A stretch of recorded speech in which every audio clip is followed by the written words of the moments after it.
Youngest in the Yacht Club, I am Vince Serrano. Today's guest, we have a special one. She's not only a women's boxing beast, but she's also an entrepreneur and she's a mom. Stevie Morgan, what's up? Thanks for having me. Yeah, no, for sure. Thank you for coming on here. Like, it's crazy. We always start off Youngest in the Yacht Club with the one question. Who is Stevie Morgan? I knew you were going to ask that too. Okay. It's a loaded question. It is a loaded question. It is a big question. Just always been a kid with big dreams, you know. Born and raised here in Tampa, Florida. Awesome. And if I had to sum it all up, I'd probably say I'm the definition of the underdog. Damn, I love that. I love that. Why do you think you're the definition of the underdog? I think I've just always been counted out. I always dream really big, so to get there, people will call me delusional. Yeah. But You make so them feels the fire. Yeah, for sure. I know how you feel, man, because sometimes it's like your surroundings, you'll be telling people what you want to do, and they'll be like, you can't do that. I'm like, no, you can't do that. This is about to happen. So it's cool that you do that. You said you were born here in Tampa, or you were born and raised here in Tampa. Where at in Tampa? I was born and raised in Lutz. Okay. Lutz, Florida. That's awesome. Lutz, Tampa. Yeah. But all over. I've been all over. Yeah. All over Tampa. You name it, I've been there. How did the family dynamic, how did you grow up? Like, how was that? Like, parents, situation, tell us a little bit about yourself. Growing up, I guess, normal dysfunction, you know? Yeah. Like, nothing special. Yeah, just like going up through school, like did you like fighting? Like how did you get into boxing? Like where'd that come from? I was always a little tomboy growing up. Okay. Always like a natural athlete. I never fought. I never got any street fights or anything like that. But right. Playing kickball, every sport, any sport you name it. Yeah. Running barefoot, racing the neighbors down the street. Oh yeah, you are a Tampa girl. Yeah. Running barefoot down the street, racing down the street. Yeah. Sure. That's cool. That's cool. And so like what you were like always with the boys, like competitive? Yeah, I was always one of the boys growing up. In middle school and high school, that's when I really got into sports. Yeah. Organized and ran track. Oh yeah? Yeah, I ran track and dominated on the track team. What high school did you go to? I went to Gaither. Gaither. Oh yeah, Gaither. There you go. Yeah, yeah. You was what is that? Cowboy. Cowboy. There you go. Yo, that's cool. That's awesome. Did you you ran track? You said you dominated. Yeah. The coach used to get mad at me for always looking behind me because I was always in first. Oh yeah, so you was there. Did you end up going to like states or anything like that, like regionals, any of those things? I think I went to states. Yeah. Yeah, I went to states. Yeah. I ran the 400 and I came in like 12th with the 52-second 400. Wow, so there was some speedsters yeah. on there. Yeah, yeah. Florida is known for speedy people. Like a lot of people don't know that. They don't know that Florida is like the speedster place. So, one of the biggest things that I like to look at is like where was the transition to boxing? Like where did that come from? So like I said, I played sports my whole life. Yeah. Track, played basketball, did a year in community college, followed my coach there. You played basketball too? Yeah, I played ball too. Damn, no, you out here balling up too? We can't forget that. I played ball too. Yeah, that's awesome. So Yes. You went to community college? Mm-hmm. That's cool. Yeah, so I followed my coach there, and I just wasn't tall enough. I just wasn't gifted to take it to the next level. Yeah. So then I played professional women's tackle football. Oh, wow. With the tackle football team that was here in Tampa. Yeah. So I did that. How was that? That was fun. Yeah? Yeah, I like contact. I see. Yo, you was out there hitting people? Yeah, I was the linebacker and tight end. Damn. How was that? You're playing like against how was the competition, I guess? Oh, girls could play football. Yeah, I mean girls could play sports. I mean that's gonna be like one of the questions I asked you for sure. But like you were out there like technique we were and hitting. everything. Yeah, we were hitting. So y'all would wear helmets. Mm-hmm. Was it full jerseys or was it? It was the lingerie joint, right? Yeah, and it was at the beginning of it also. So like now I believe they actually wear real protection and stuff like that. But we were hitting. Yeah, y'all was just going out there and just putting on a show. Mm-hmm. Man, was it a fun experience? It was. Yeah? It was. Yeah, you was out there standing over somebody after you. Did you guys win? Did you win anything? Yeah, we won. Yo, that's awesome, man. What was the team that you played for? It was the Tampa Breeze, and the head coach was Yo Murphy. Wow, that's awesome. Real football coach. Yeah. Yeah. Showing y'all how to do it, right? How was how was the crowd? Like, obviously, you played sports. You know, going up through high school, growing up. Like, were there any time? Were you like nervous at any time during those things? Like, During those things, no. no, Mm-mm. you were just used to it already, or Yeah. you were just like, I'm an athlete. This is what I do. Yeah, you don't even notice the crowd really. That's So, awesome. That's cool. but then that transitioned into boxing easy. It made the transition real easy. Because you were. I was already an athlete. I was competitive, and I never liked like traditional ways of working out, like Yeah. crunch or I didn't like just to Yeah, work out. LA Fitness. The I want to compete, So Mhm. I had some friends that boxed, and I ended up in a boxing gym in Ybor, Hurricane Boxing Gym at the time. yeah, yeah, I don't think it's around anymore, but yeah. I ended up going over there, and if I knew what I knew now, I was really around world champions. I was around Nate Campbell. I was around Chevelle Hallback. I was around Coach Jimmy Williams before he passed, and Wow. so I was around real boxing. And the reason I wanted to fight for real, there was this little 12-year-old girl, and she was on the amateur team. I think her name was Hillary. And the little girl was a beast. Mm. And she would work hard. And I used to just love watching her fight and how fearless she was. And I was like, man, I want to be just like her. Wow, that's and I'm crazy. a grown woman. I'm a grown woman at the time. And I'm thinking, like, I want to be like this little girl. Yeah, you putting it together. You Yeah. making everything work, and that's crazy. That's amazing. That's one of the biggest things that you're getting inspired by somebody, by a little girl. By a little girl. Yeah. It's usually the other way around. Yeah, yeah. Little girls would look up to an adult, but I wanted to be just like her. And that's crazy because you were in the gym with so many champions, but it was the little amateur girl that look at that. Mm-hmm. What was her name? Her name's Hillary. Shout out to Hillary. Yeah. I don't know if you ever pursued it or not, but she was a little beast. Yeah, that's awesome. Yeah. So so now you go into that gym. You start. How was it your first day? The coach puts you on the little mitts and, shows you little things. And I ended up, the friends stopped going. So my friends I was going at the time, after some time, they stopped going. Yeah, they wasn't serious about it. Yeah. And I still wanted to box, so I moved around all over, the country. Yeah. Just moved and found a boxing gym here and there. And so I didn't get to go to that gym much longer, but I ended up at another gym when I moved back to Tampa. Uh-huh. What gym was that? Four Corners. Okay. So you kept going with your craft. Like you kept like kind of, was it like serious or was it? So for me, I thought it was serious. Yeah. But to be honest, the beginning of my little boxing career was very rough. It was super rough trying to find a home, trying to find a coach. I always ended up in real boxing gyms because I wanted to box for real. Yeah. And probably they didn't want to take the time to like show me, like really build me from the ground up. So Really? Yeah. it was nobody really ever took it serious. Serious as you. As me, as what I thought. Even though I didn't know anything. I didn't know how to throw a jab. Didn't know anything. Wow. What? But you had to start somewhere. I was gonna say, so like, yeah, so like you were just going like, and during that time, it's got to be frustrating a little bit, huh? Oh yeah, super frustrating. That's why there's so many gaps. So I would start and then be like, dang, when you can see where you want to go, but you can kind of feel you're not getting there. Yeah. So it kind of discourages you a little. For sure. There was another female fighter around town at the time, Naomi Vasquez. I know Noemi. Yeah, love Nono. She's my favorite. And she's a fighter. She goes hard. Yeah. She goes hard. So yeah.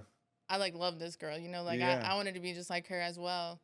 And I was able to train around her and her coach for a little while. And then that's how I met my other amateur coach at the time. But yeah. Yeah, that's awesome. So going like into like the training part, like from the frustration to like now you're trying to build your skill up. What were some of the things like at the beginning? Like I don't think a lot of people know what it takes to be a real boxer. Like boxing training is hard. I know. I just went through it today. That shit sucks. Especially with this man. Yeah, right. With Mariette, right? Yeah, Mariette Flowers, Flowers Boxing Lab. He really he puts it there. So like, and I think right, you didn't hit that point yet, right? And during those times. Right. So what were you doing to stay in shape? How was the training different from? So I'm gonna tell you, if you're ever around Manette, there's people calling him from all over the world. Really, the fighters will call, be like, "Hey, give me advice. Give me a training regimen. What can I do?" Even though they're not around, they're always calling Manette Wow. for something. And so for years, that was we met through, boxing is a small world. We met through a mutual acquaintance, and kind of stayed in contact. Like, I have to be like, hey, he'll send me something to study. Hey, did you run today? Like little things here and there. I don't even think he believed I wanted to box for real at the time, right? But one day he happened to be in town, and I was sparring, and so he was gonna come watch me spar. So I was like, all right. So I sparred, and I maybe did 3 rounds. Got out. We're riding back, and he didn't say nothing negative to me. I'm used to getting yelled at, used to getting bashed in, and he didn't say anything negative. So we go. He was like, "Is there somewhere we can train?" I was like, "My dad's garage is empty." So we go back. This is after sparring now. It's probably 11 at night.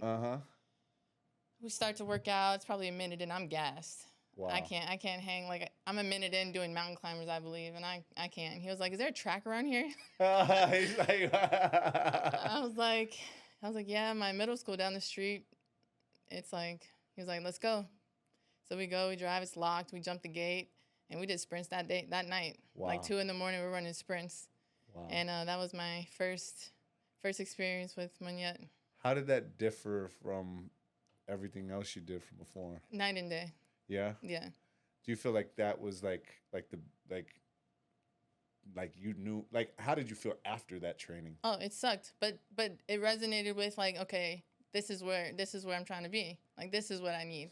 And you could tell, even though it's, horrible when terrible. You're going through. I swear I picked up we did Renegade Rows, and I looked at these things like, yo, you guys, it's crazy. So I see a lot of people who want to get into boxing, and then, I mean, I guess I was one of them. Like, they can't even get past day one. Mm-mm.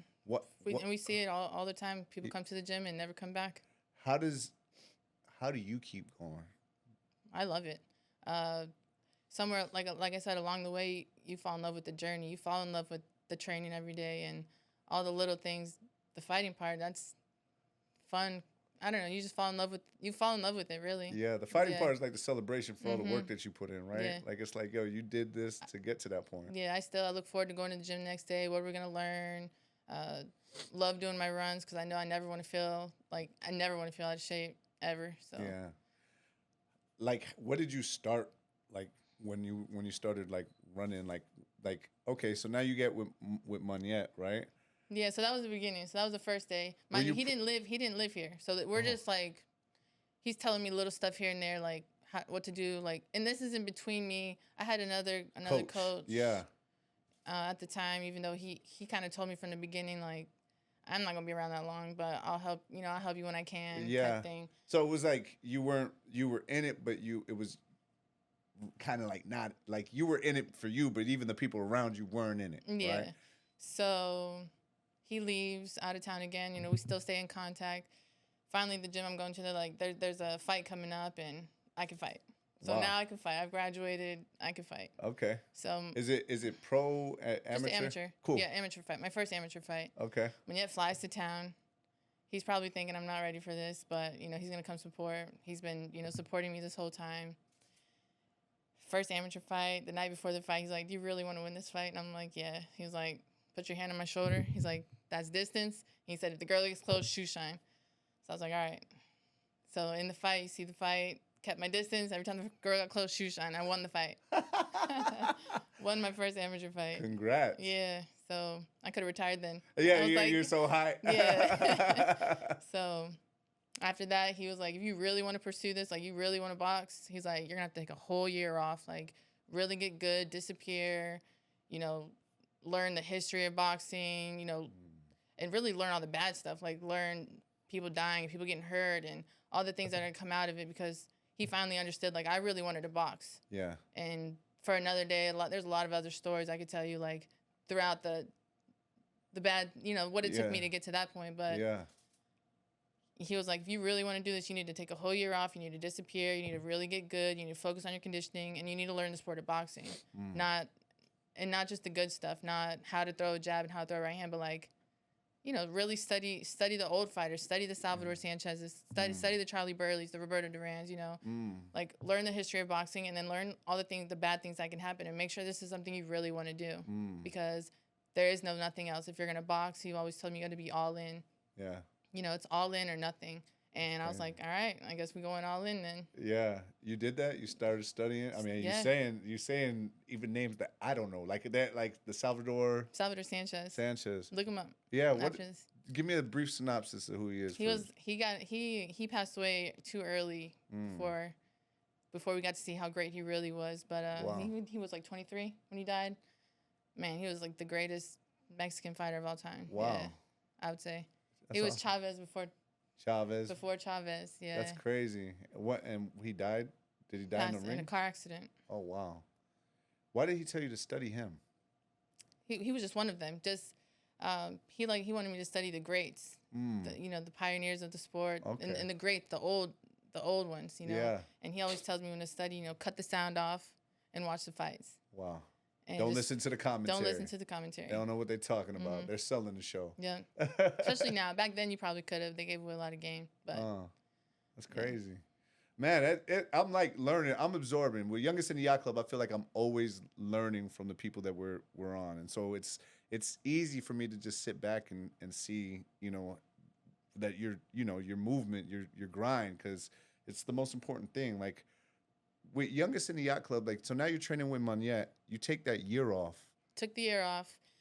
He was like, like I told you, he said, if you really want to do this, you really want to get good, you have to take a whole year off. So took a year off.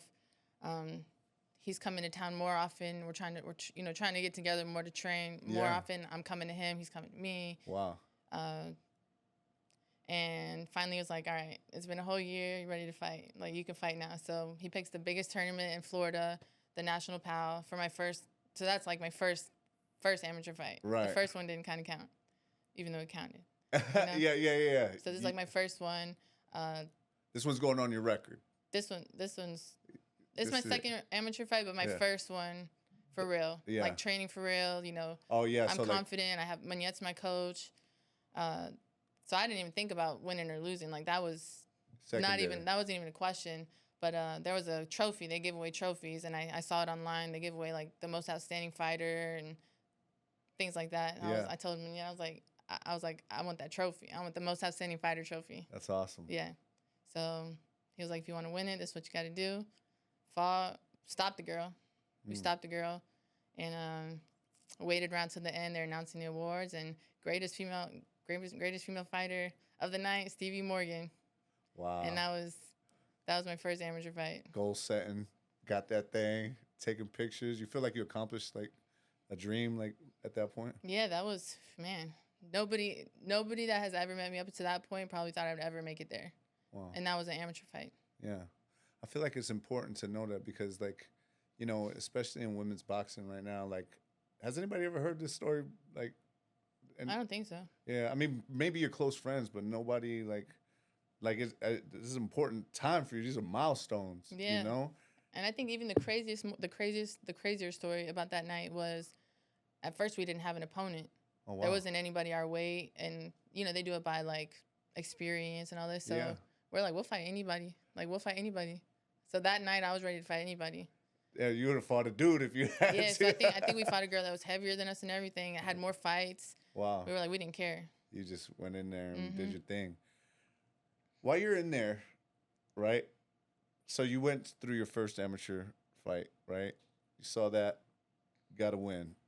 You go in there, the second amateur fight. How are you feeling? Like, is the confidence, like how what's the difference in confidence level? Oh, extremely different. Super confident. Yeah? Yeah, you don't feel like you can't lose. You train too hard. Like, the training we do is crazy. Yeah? I was training as a professional, as an amateur. I was doing the same thing the pros do as an amateur. With Monette? Yeah. And so you were like, yo, I could do this. Yeah. Was it different from your first fight, though? Way different. Yeah. Mm-hmm. Was that the level of competition, for one, was different. It was way higher of a competition. Yeah. In front of a bigger crowd. Wow. So you were fighting like it was time. It was you felt like you were in there, with some real, like, real competition. Yeah, better than the first one for sure. Yeah. But Manette's plan for me always from the beginning was to go pro. So everything he did, everything we did as an amateur was always to set up to be a good professional. That's awesome. All right. How many amateur fights did you have? Probably almost 40. 40 amateur fights? That's a lot, right? Yeah.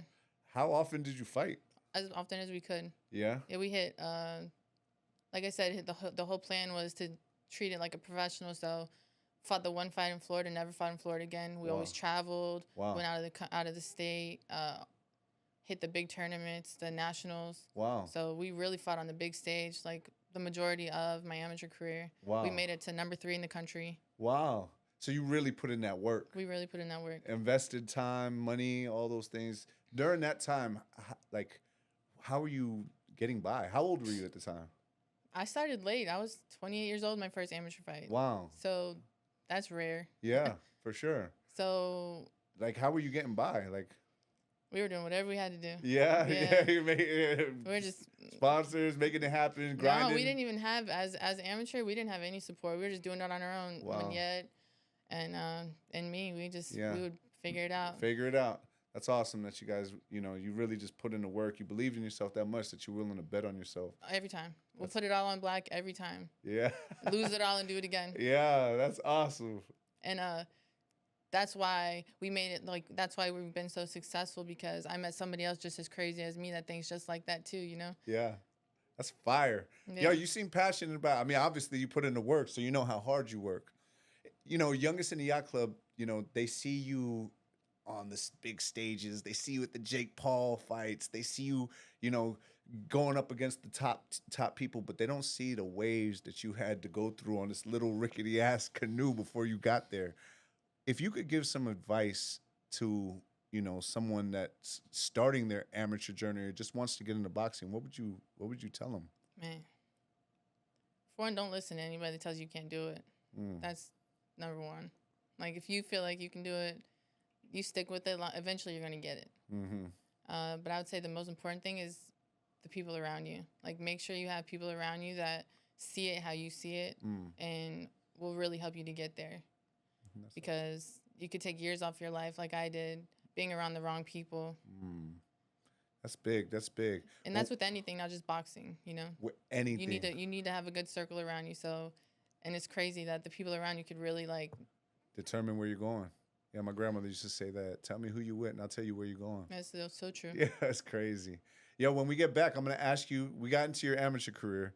We're going to talk about the beginnings of your professional career, how that started, right? We're going to talk about, women's boxing and how it compares to, men's boxing or other sports. And then just, what do you do outside the boxing ring? Cool? Sounds good. Awesome. Man, we're back on Youngest in the Yacht Club. Make sure y'all like, subscribe, follow, share, do all that stuff. And we got Stevie Morgan. Stevie, it's crazy to hear your story and how much work you put in to get, just to go pro. Like, so many obstacles and adversities, that were in there. How did you take the leap to go pro now? So if it was up to me, I would have turned pro from the beginning. But he said I couldn't turn pro unless I started stopping people in the gym. Yeah, that's the truth. Yeah, so legit. It's my fault why it took so long, to be honest. But stopping people, knocking them out. Yeah, he's like, you're not gonna make it. For one, you're a woman. Two, unless you're knocking people out, nobody's gonna want to see you. You already have your age against you. He was just real with me. Yeah. He tells the truth, and that was the truth. So he was like, unless you start stopping people in the gym, there's no point in going pro. Wow. Might as well just stay amateur, keep fighting, and if it clicks, it does, and if it does, great, you'll go pro. How does that make you feel when you hear that? Is that I was thinking I'm gonna stop somebody. How am I gonna knock somebody out? Yeah, yo, what? Yo, you a killer, dude. You trying to get me to? Yeah. So, I forgot when my last amateur fight was, but in amateur you win and you lose. Yeah. Amateurs you're learning. It's always learning. It's you're in learning mode your whole career. Yeah. So you win, you learn, you lose, you go back and learn, and like I said, Manette always tells the truth. So he don't like losing very much. No, at all, really. So he's not, he's dealing with pros, and I'm like the only amateur, and I'm losing some, I'm win some, lose some. He was like, we're not going to get you used to losing. Like, I don't like this. I don't want even, you're not going to get used to this feeling of losing. So he's like, you got to take another year off. He told me this after we're already successful. We're already number 3 in the country. He's like, you need to take another year off. Like, wow. Yeah. And you got your age behind you. And I'm like, another year? Like, for real. My timing is like. So crazy. COVID happens. Wow. So COVID came and shut down everything anyways. Right. And during COVID, I was really able to close the gap. He built the gym in my garage. Wow. And I was able to train 3-4 times a day and really close the gap for the experience and people my age and where they were going, and started stopping people in the gym. Oh. Yeah. How did that feel like the first time you did it? Oh, it felt good. And it was a dude, I think. It was a dude. Yeah. You out here stopping dudes. We went to a gym, and mind you, I've been under the radar. I've been in the garage. Nobody's seen me for some time. Like, right. I haven't been in the gyms. People don't even know if I box anymore. People don't know if I live here. Like, literally in the lab. Literally in the lab. And takes me out in public to a gym. It's full of people. Put one girl in. She goes like 2 rounds. Puts another girl in. They get her out in 1 round. They're like, yeah, the girl's too much. So he finally put a dude in and whooped him in front of everybody. And that was the first time I was like, yeah. And stopped them, starched them. and that's got to do something to your confidence, huh? Yeah, it becomes like kind of addicting. It kind of changes your whole mentality where you kind of want to start hurting people. Yeah. Do you need that type of mentality in the sport? Absolutely. Why? It's kill or be killed out here. Like, that, I would say that's the biggest difference between amateur and pro. And amateur, you're just learning, trying to get better. And in the pros, it's like you're really in there with someone that's trying to hurt you, and you really got to try to hurt them. Yeah. Like, it's really violent. Yeah. Yeah. How does that make you feel when you know that? Like, there's actually another person out there trying to kill you. Literally. I think that's what makes you train so hard. You train because you know that could happen. And that you're trying to do that to them before they do it to you. Yeah. Does it take, is there like a level of fear there, or lack of fear? They say maybe it's fear. Yeah, it could be. Yeah. Some people use fear and it's like people don't come back to the gym. Other people use fear and say, I'm not going to let that happen to me. Is that what you it's do? it's like a good fear. Like, that's why I'm waking up at 4:30 today and running. That's why I'm training again 3 times today. Like, that's why I'm not skipping any steps. That's why I'm doing extra. Yeah. Because there's that fear. Like, if I don't do this, if I miss any one step, like, this girl could kill me. Yeah. Yeah. And it ain't gonna happen. I love that.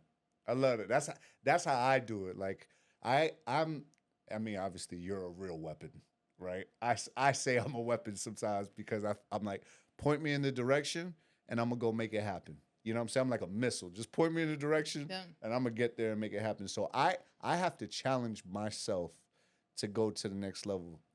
Do you feel like you got to do that too? Like, you have to challenge yourself every... That's why I love boxing.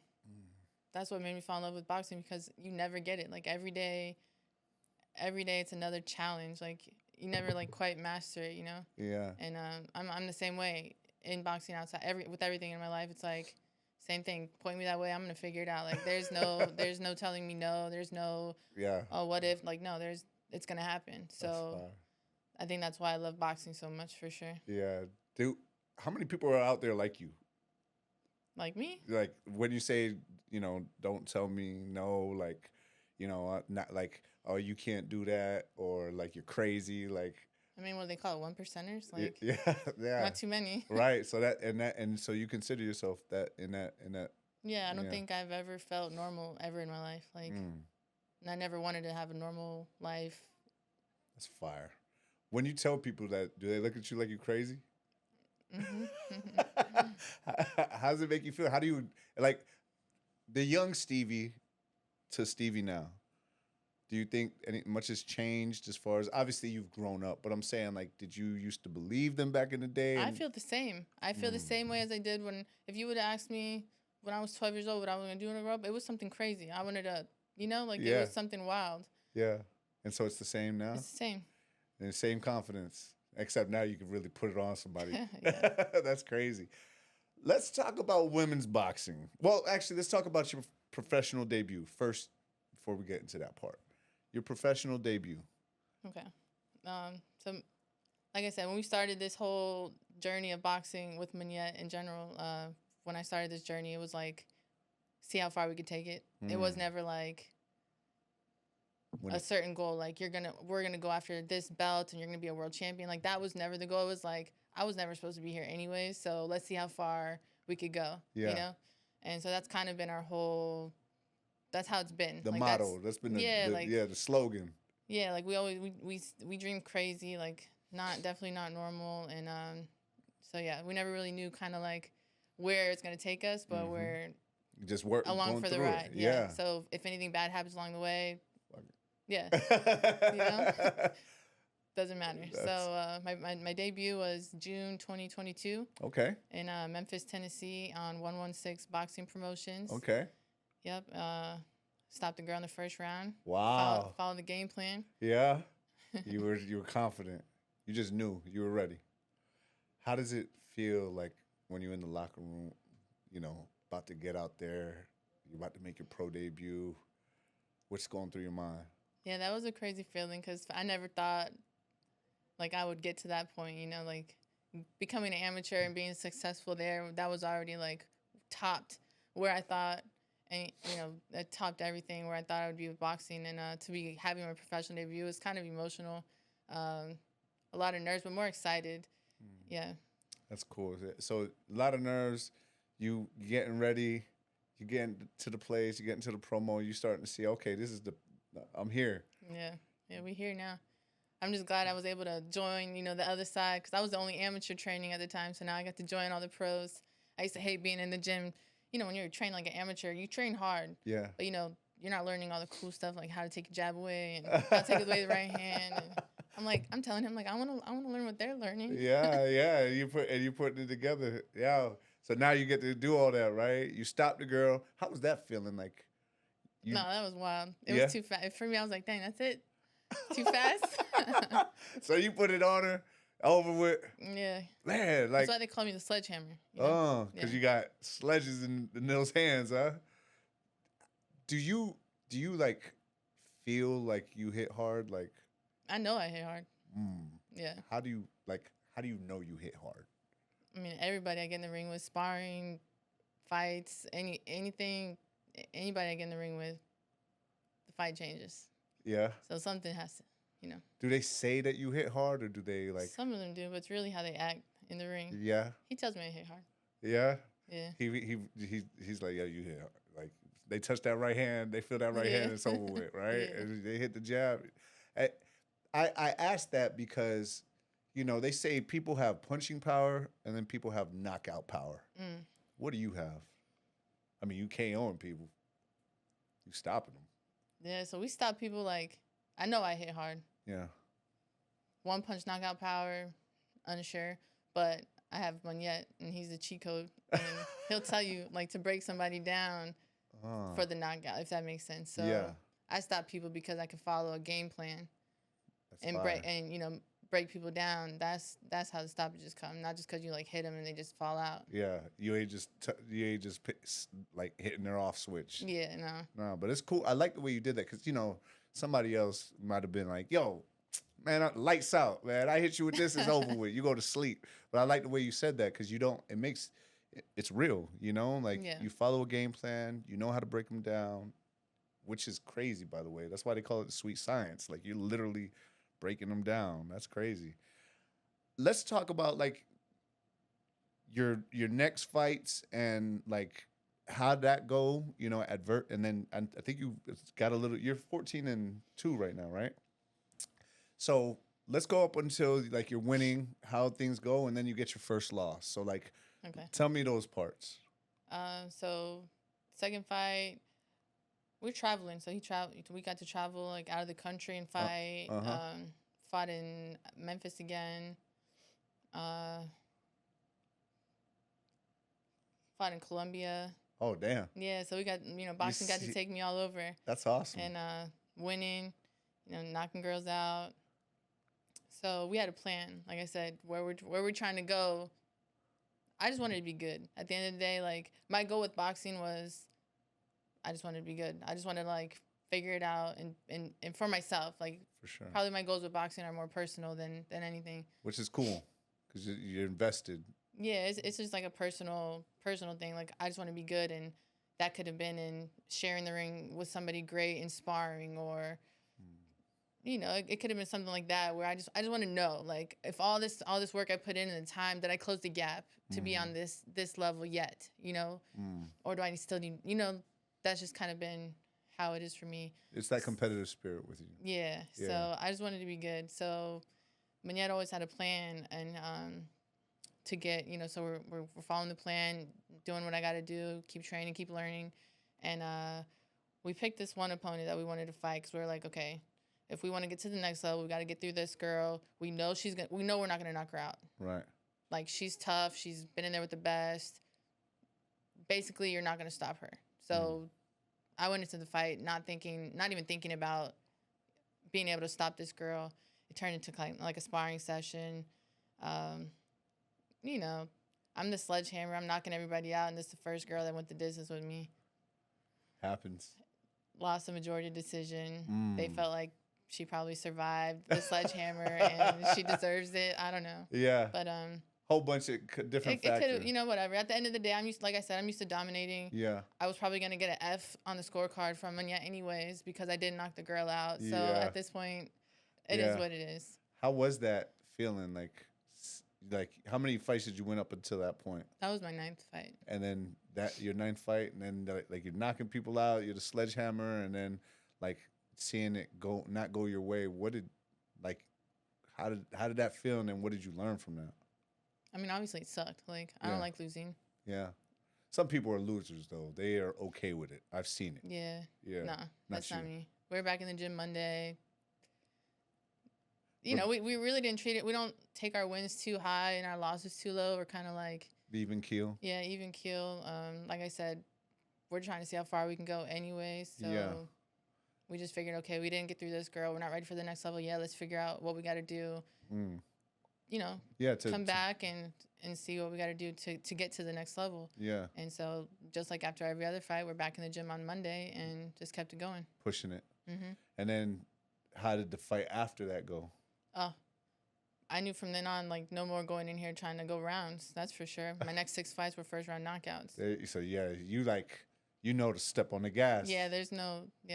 That's crazy. That's fire. It's good to see that, because like I said, a lot of people think they see you on a yacht, they see you over there chilling, they see you working, but they don't actually see those things, like the adversity that you had to go through to make, a comeback. Like you're learning. Some people think that you could just coast, and then a bump hits the road. Some people can't handle it. They can't come back from that. Yeah. But you came back from it.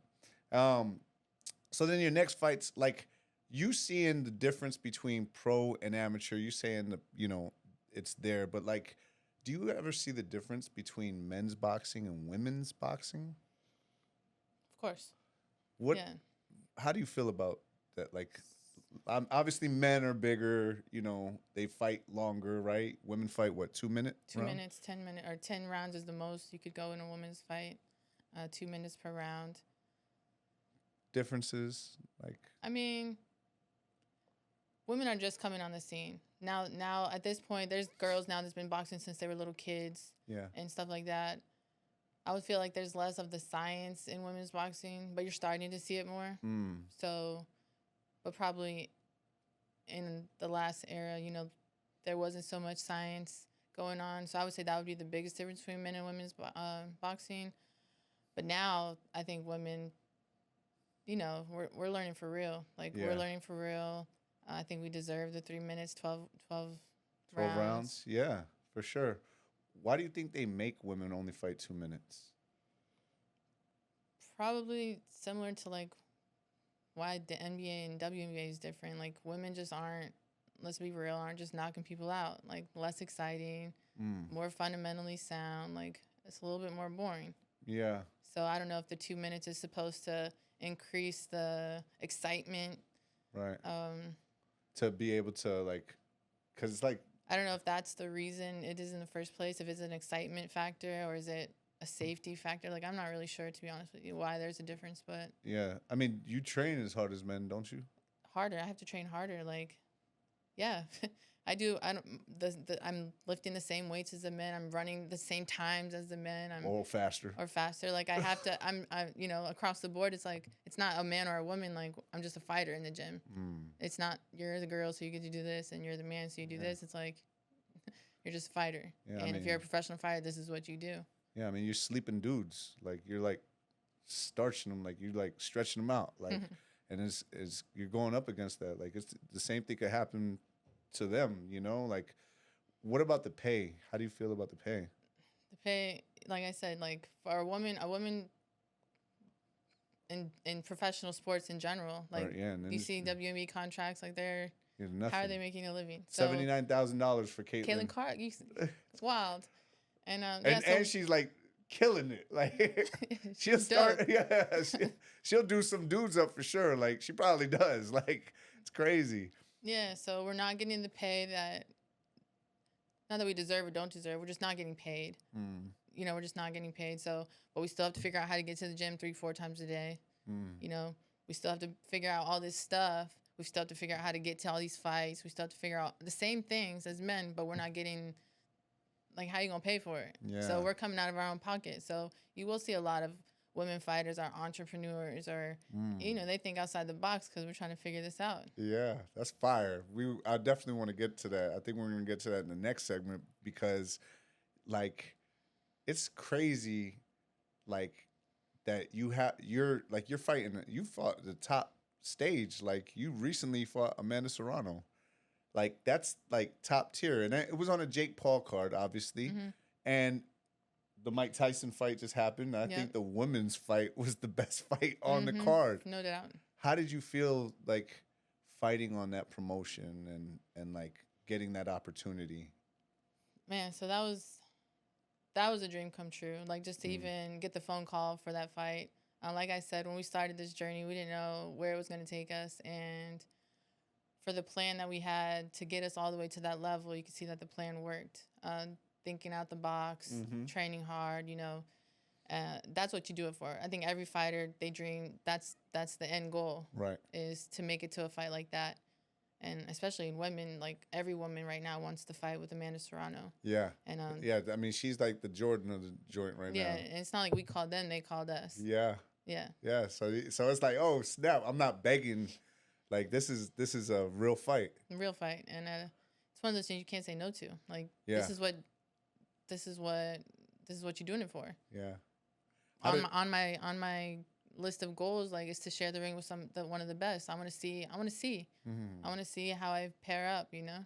How did you train for the? Hey, let's say, okay, so now you get the call, and we talked about Moniette. So I want to know, like, how's the conversation with that? Like, how'd that go? Like, he tells you, yo, this is about to happen. So for one, let's figure out the call first. So he gets a call from their matchmaker, and he was like, hey, you looking for a fight? Would you be interested to fight in, you know, whatever day it was? And I was like, yeah. You know, he didn't say who it was against or anything yet. So some time goes by. He calls me. He's like, hey, they called back, you know. Who do you think they called for? I was like, I don't know. Like, just tell me, like, who am I fighting? Like, I don't know, Amanda Serrano? Like, I was joking.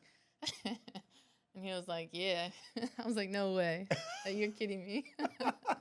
Yeah, so you're like, oh, snap, I literally called her out in my head. Yeah, and he was like, you want it? I said, can a dog bark? Like, yeah, this is what we doing it for. Like, of course. That's fire. Yeah. And like you said, you felt like you scratched one of the goals off, right? For sure. Yeah, no matter how it went. You did something. Yeah. Training for that, like, how was the training? What was this training regimen? How long was it? Like, so we got the call about 6 weeks out, and all my camps are good. Like we train year round. I'm always ready for a fight. Like if I had to fight next week, I could. So we're always training for a fight. We're always ready, always in shape, always in the gym. And got this call. He was out of town with another fighter. So he had another fighter fighting, and he was there. He had to be there like a whole week early for this fight. So it's the beginning of my fight for the beginning of my camp for Amanda Serrano, and my coach is gone, with another fighter. Wow. And but it was never like anything different. No. He said training's the same. Like we've been training for the Years. best this whole time. I've been training for the number one girl my whole career. Because he said if you're not training for the best, then there's no point in doing it. Like we're not training to be number two, And so nothing really changed. Like nothing changed. Just what we're getting ready for mentally kind of changed. But as far as the training, we just do what we always do. Yeah. Yeah. Kill yourself, basically. Every day. That's crazy. Build yourself back up. So the fight with the promotion, you're on this big scale, right? How did it differ from the other fights that you got? Was it next level? People complain about Jake Paul. Like they do. They complain about the card. They complain about him, really. But I was at the weigh-in. That was at the Amalie Arena. Like it was packed. Like it was a crazy show. Like the promotion, how did it differ from all the other promotions that you were in? I've never experienced anything like that. It's crazy. And like I said, getting ready for the fight was the same as usual. But getting ready for everything outside of that, I think now I know. But at the time, there was nothing we could have prepared for that. Even the open workouts, all those things. It's another level, right? Yeah. They're always, it's like they're always putting a microphone in your face. I'm used to just training hard, flipping the switch and getting in the ring and doing what I got to do. And every 10 seconds, a microphone in your face, keeping you human, just little things that I just mentally wasn't prepared for at the time. Do you think that had something to do with like when you went into the fight? Yeah, I believe so. Yeah. It's the lights. The lights come on. That's what they say. Yeah. So even Floyd will say, a lot of his opponents, they lost because of the lights. And now I understand what he's talking about. Because that was a different kind of energy. I can't say like I noticed the crowd or it was anything like that, but it was just everything surrounding it, kind of keeping you human. Like 10 seconds before you walk out, the refs coming in, just in case of a knockout and this, and you're like, what? Like that's crazy. So just little things like that. When we come back, I'm gonna ask you about the fight. I'm gonna ask you about like all those other things, like the promotion. I'm gonna ask you about like after the fight, and then what you got. We're gonna ask some Stevie Morgan outside the ring questions. Yeah. Sound good? We're back. I am Vince Serrano. We're talking with Stevie Morgan. Stevie, you preparing for the Amanda Serrano fight. Biggest fight of your career up until this point. You've been working for it. You've been making you've been training for it, right? Making the goals, setting the goals. Mm-hmm. Now you're about to go in there. We're talking about like you being on the biggest promotion, the different type. Like now it's not even just about the fight. It's about more than that. Talk to us about like you said, it's those lights. Like, how did that feel? Like what was going up? Like, let's say fight week, right? How was fight week? So fight week was way different than my usual fight weeks. Usually it's like just going over the game plan, shaking out, getting your weight together.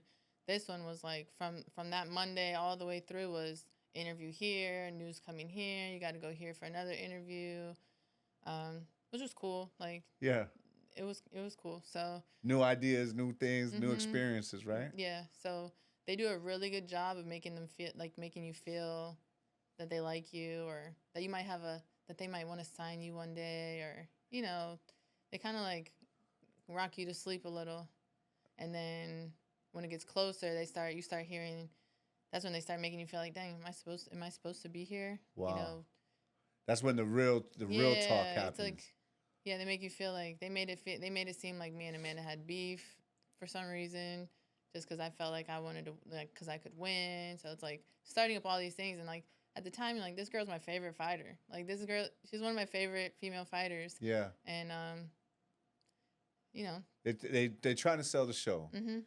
Is it a circus? It is definitely a circus. And so they have to make it. They have to make it a circus. They have and I don't blame them. Like, they got to do what they got to do to sell the fights.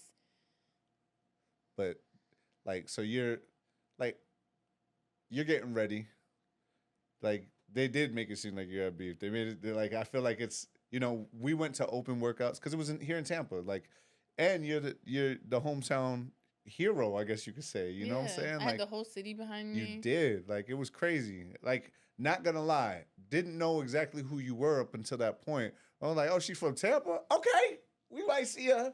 You know what I'm saying? We might, really, though, from a fan's perspective, because that's really what I am, an upset. Was that like, obviously you would be an upset. She's got a lot of experience. She's got a lot of things. But did you look at it as you would be upset? Like, or did you felt like you belonged in there with her? I felt like I belonged in there. I felt like they didn't know what they were doing by picking somebody like me because they hadn't seen, they knew nothing about me, which we knew for sure. Yeah. Based on how we've been moving, like, we know for sure you don't know nothing about us, so y'all picked the wrong one. Yeah. Yeah. And then you got in there, and fight week is going. You're doing the open workouts. Did you like the feeling? Like, did you like all the lights on you? Did you like? I mean, this is now you're like you played sports, you dominated in track, you went and played college ball, you went and played women's football.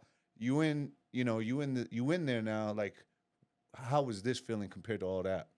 It was a completely different feeling, but I felt comfortable. Like, in those moments, like in the media workout, like, I was comfortable with all the lights on, all the cameras. Like, I felt like I was born to be there. I felt like I'm supposed to be a superstar at this point. That's awesome. Yeah. That's awesome. So and it was comfortable. It was easy for you. Mm-hmm. Yeah, you look good. And so now we're getting to fight day, weigh-ins.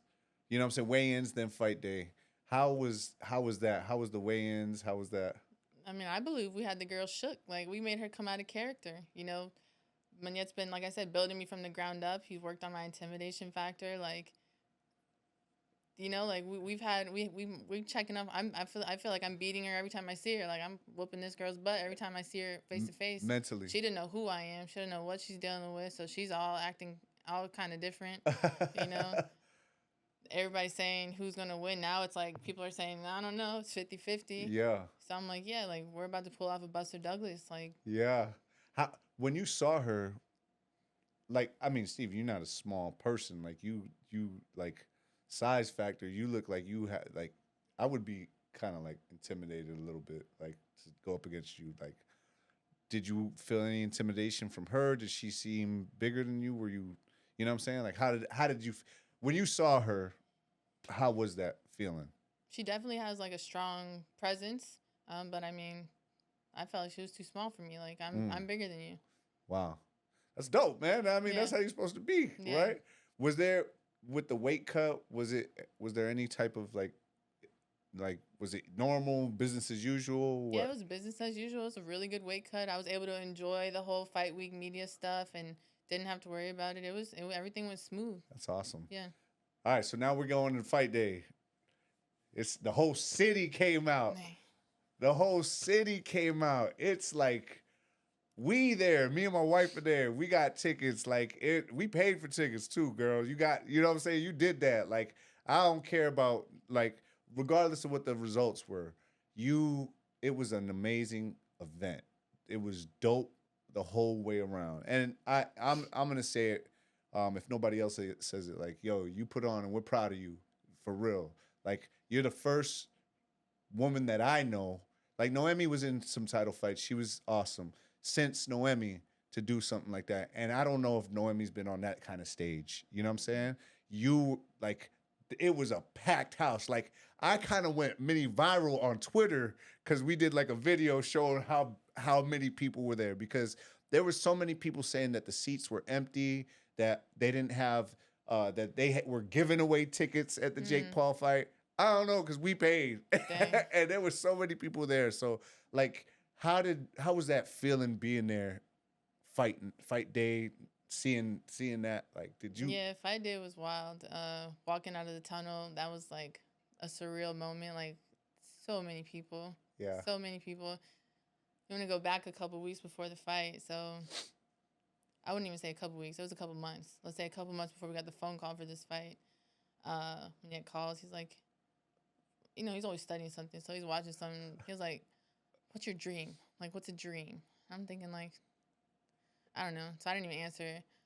Next morning, calling back, I know what it is. I said, you know, it'd be wild, because we went to the Katie Taylor Amanda Serrano fight. Okay. I was still an amateur. Wow. So I was an amateur when they fought the first time. Wow. And we went, and I got to sit in the crowd, and that was the craziest feeling I've ever felt in a fight. Like the crowd was wild. Yeah. And so I told him, I was like, it would be crazy for me to have a fight like that at the Emily Arena one day.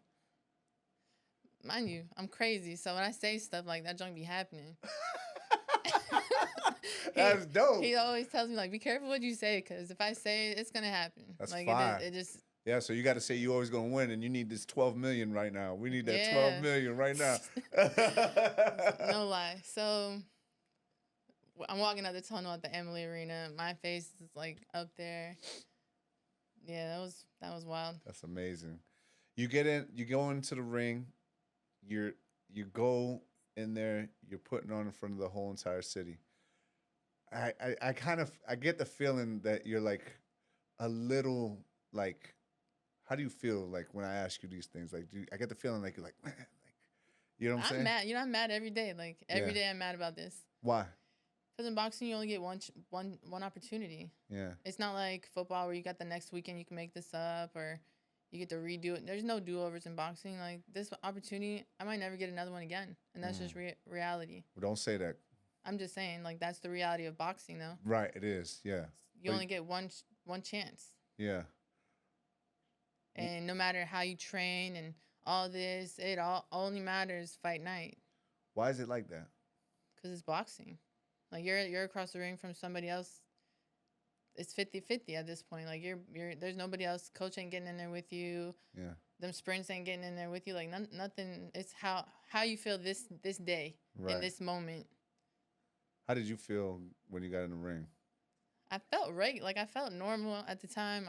I don't know. Like. Yeah. It's hard to say till after you're like, dang. What did you? But how'd the fight go? Like, how do you feel like the fight went? Like, I think they were really smart. They knew it was gonna be my first time in the big lights. They knew I was probably gonna have some nerves, and I think they had a great game plan just to jump on me, and they didn't want to mess up the Katie Taylor fight, you know, because it is boxing. Had it gone the other way, had I been able to land a punch, you know, we could be having a different conversation right now. For sure. And that's just how boxing is. It is. So it didn't go your way. You know what's crazy? I'm glad I'm sitting with you, because my amateur fight, it didn't go my way either. First 30 seconds, motherfucker broke my ribs. Yeah. And I was disappointed. You know, I felt like I let everybody down that came to see me. You know, my peoples didn't even stay. It took me like 40 minutes to put my pants on because I couldn't even breathe. When I come out, they weren't even there. Obviously, it's on a different level with you, right? How did you feel afterwards? It was a crappy feeling. It was the same. I felt like I let the city down. I felt like I let Manette down. You know, I felt like at the end of the day, like, I still haven't been in a fight where the person across the ring beat me. Like, this girl didn't beat me. I beat me again, you know? I wasn't my best self. Nobody's got to see the real me yet. Yeah. And so that's the most frustrating part, is that somebody still hasn't been better than me. Yeah. What did you do after this, like, after? After the fight? Yeah. I mean, Monday, we're back in the gym. Okay. Like, nothing changed. That's awesome. Yeah. I mean, you know, you could take it. Other people could have took that a different way, you know, but you've been pretty consistent with how you deal with adversity. Yeah, I mean, I ate a little ice cream. I didn't cry, but I mean. Yeah.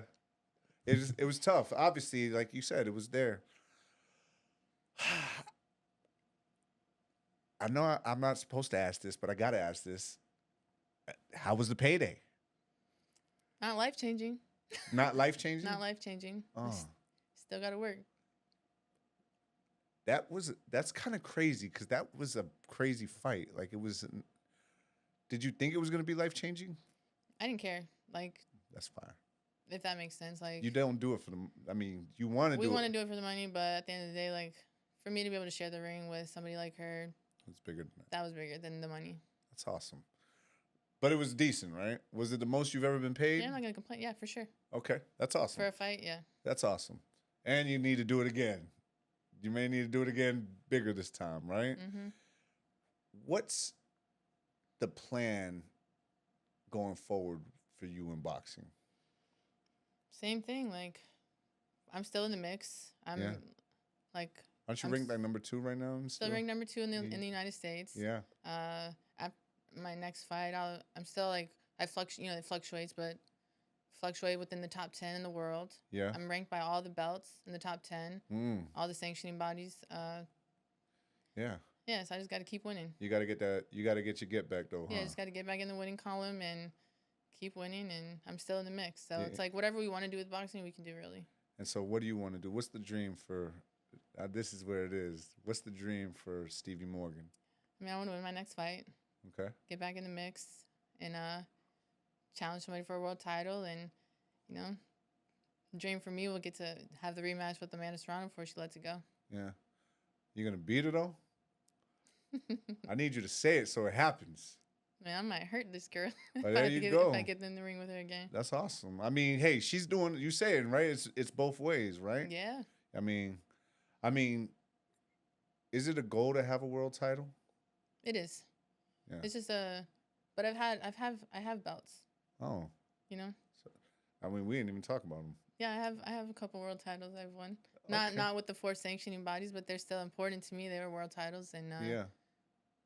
so I've got to experience what it feels like to win for a belt. But of course, I want to win a world title. Yeah. I want to fight somebody that's supposed to be the best. Yeah, that's awesome. When it's all said and done, and it's time to hang them up because it's gonna come that time. Father Time is undefeated. Mm-hmm. What do you want said about Stevie Morgan? I just want to be able to say, about me. Dang.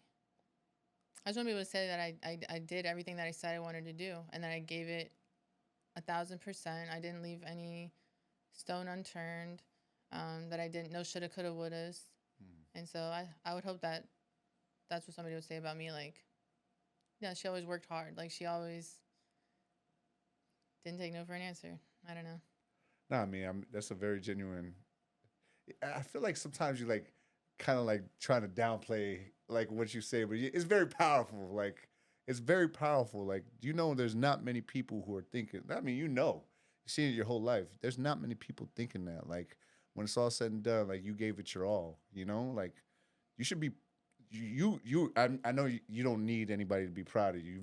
You've been doing it your whole life, but you should be proud of that. Like that's huge because I ask other people in this chair, and I have to sometimes dig it out of them.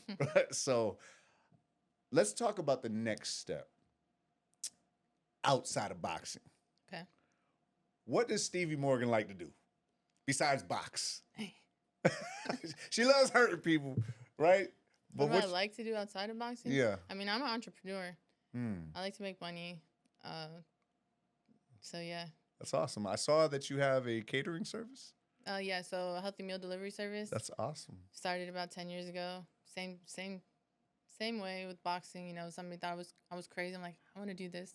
And fastest growing startup in Tampa at the time. And what? I mean, keep going. Yeah, I'm just ad-libbing. over 40 employees, and wow. So yeah. That's crazy. How did that start for you? The business? Yeah.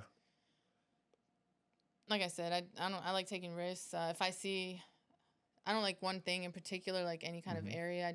If I see something that's a good idea or something like that, it like really excites me. Yeah. And at the time, there was no healthy meal delivery service, but I needed one for myself. Like, I was like, dang, if I need this, so I'm going to start it because I need it for myself. Right. So, you know, found a website that I liked, went to the people that made the website. Y'all make me one like this, started it, and kept going. I mean, just like in boxing and entrepreneurships, there's ups and downs. You got to work at it every day. Like, every day. how were you able to balance both? Because they say, Moniette say, you gotta. Oh, that's what turns you into an animal, is because you have to give boxing 100%. So you have to figure out. It forces you to figure out ways to take yourself out of it. If that makes sense. Yeah, so no, I for sure. I had to figure out how to remove myself from the situation, but it still goes. So we have a couple businesses, you know, and one of them is food at the airport. And I mean, they never see me. Like, I'm in the gym all the time or traveling, so I'm able to do what we got to do, and it runs itself. That's amazing. And you created that. How does that make you feel?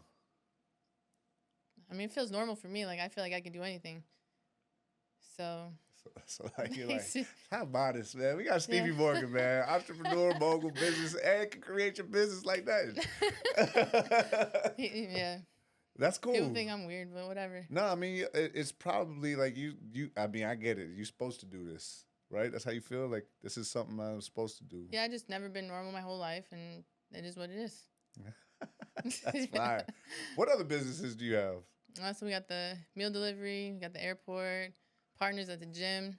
That's awesome. You know, we're thinking of stuff all the time. Like, yeah, I'm down to try whatever anytime. Like I said, we'll put it all in black today and lose it all and try again tomorrow. So yeah. That's just how we feel. And do you feel like that's how business is, right? It's a gamble sometimes, every right? time.